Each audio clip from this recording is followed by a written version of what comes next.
Nasabat ng mga otoridad ang 3 bilyong pisong halaga ng smuggled daw na sigarilyo sa Nasipit, Agusan del Norte. Nanguna sa operasyon ng Police Regional Office 13 maging ang Bureau of Customs. Kasunod po yan nang natanggap nilang sumbong mula sa isang residente sa kahinahinalang aktibidad ng mga pump boat sa lugar.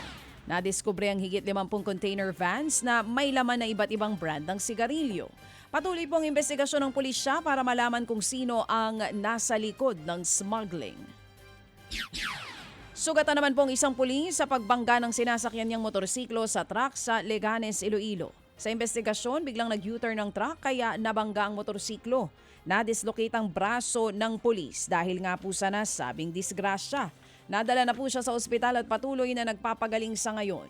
Hawak na ng mga otoridad ang truck driver na mahaharap naman sa kaukulang reklamo.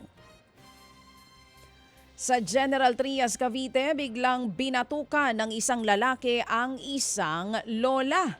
Sa video, makikita nga kung paano dumakma ng pansit ang lalaki at bigla itong inihampas sa batok ng biktima. Nagulat na lamang ang lola na namamalengke lamang noon. Iniinda niya po ngayon ang pananakit ng ulo. Ipinablatter na rin ng pamilya ng biktima ang lalaki at ipinatatawag sa barangay. Wala namang pahayag ang lalaki kung bakit nga ba ito nanakit. Pero nangako ito na sasagutin ang pagpapagamot ng lola. Hindi na po naghain ng reklamo ang ginang pero plano ng LGU na magsampa pa rin ng kaso laban sa suspect.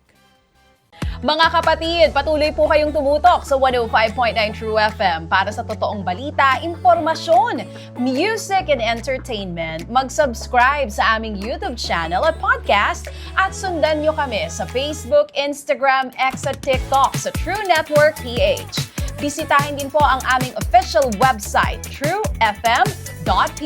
At panoorin din kami sa True TV Signal, Channel 19. Kami po ang 105.9 True FM. Laging true sa'yo, kapatid.